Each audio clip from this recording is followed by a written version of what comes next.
Hi viewers, welcome to all in all YouTube channel. இதுவரைக்கும் நம்ம சேனலை சப்ஸ்கிரைப் பண்ணாதவங்க சப்ஸ்கிரைப் பண்ணுங்க, மறக்காம பெல் ஐக்கானை கிளிக் பண்ணுங்க. இன்னைக்கு நம்ம இந்த எபிசோடில் பார்க்க போகிறது தேங்காய் பால் பிரிஞ்சி சாதம். இது செய்கிறதுக்கு வெறும் 20 மினிட்ஸ் நமக்கு போதும். அதே மாதிரி அதிகமாக வெஜிடபிள்ஸ் எதுவும் நமக்கு இதில் தேவைப்படாது. ரொம்பவே குவிக்காக ஈஸியாக செய்யக்கூடியது தேங்காய் பால் பிரிஞ்சி சாதம். இதுதான் நமக்கு தேவையான பொருட்கள். நான் 3 டம்ளர் அளவுக்கு தேங்காய் பால் எடுத்து வச்சுருக்கேன். இந்த டம்ளரில் 1.5 டம்ளர் அளவுக்கு நொய்யரிசி எடுத்து 15 மினிட்ஸ் முன்னாடி ஊற வச்சுருக்கேன். இப்போது குக்கர் சூடானதும் அதில் நெய் விட்டுக்கலாம். நீங்கள் நெய் மட்டும் யூஸ் பண்ணுறதுனா எண்ணெய் ஆட் பண்ண தேவையில்லை. நான் இங்கே 2 யூஸ் பண்ணிக்கிறேன்.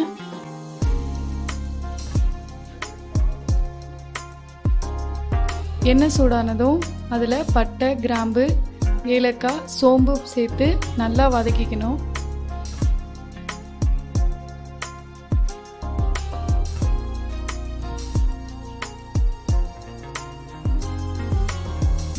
காரத்துக்கு ஏற்ற அளவுக்கு பச்சை மிளகாய் சேர்த்துக்கலாம். ஏன்னா இதில் நம்ம வேறு எந்த பொடியும் போட போகிறதில்ல.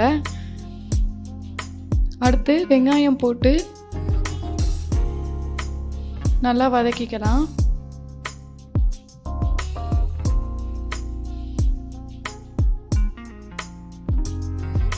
வெங்காயம் சீக்கிரம் வதங்கிறதுக்கு நான் கொஞ்சம் இதில் உப்பு சேர்க்கிறேன்.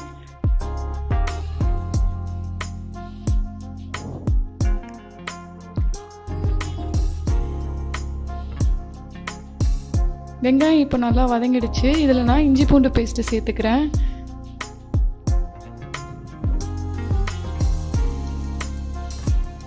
நீங்கள் தக்காளி சேர்க்கணுன்னு நினச்சிங்கன்னா சின்னதாக ஒரு தக்காளி மட்டும் எடுத்து சேர்த்துக்கலாம். ஒரு கையளவுக்கு புதினா கொத்தமல்லியை இதில் இப்போ நான் சேர்த்துக்கிறேன்.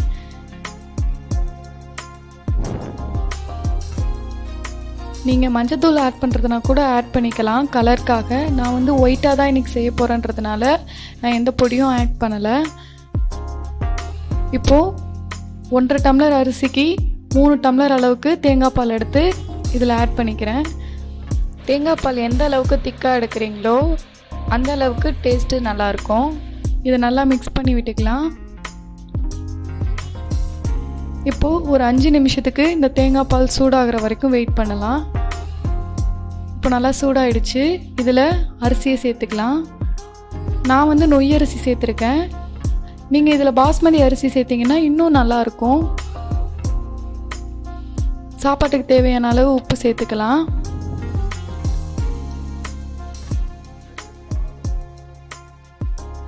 இதை நல்லா மிக்ஸ் பண்ணி விட்டுக்கிட்டு குக்கர் மூடி போட்டு மூடிடலாம். இப்போ குக்கர் நல்லா மூடியாச்சு. 3 விசில் வர வரைக்கும் வெயிட் பண்ணலாம். குக்கர் விசில் வந்துடுச்சு. இப்போ ஓப்பன் பண்ணி பார்க்கலாம். இப்போ நம்ம தேங்காய் பால் பிரிஞ்சி ரைஸ் ரெடி ஆகிடுச்சு. பார்த்திங்கன்னா குழையாமல் உதிரியாக ரெடி ஆகிடுச்சு. இப்போ இது கூட ஃப்ரைடு பொட்டேட்டோ வச்சு சாப்பிட்டா டேஸ்ட் அட்டகாசமாக இருக்கும்.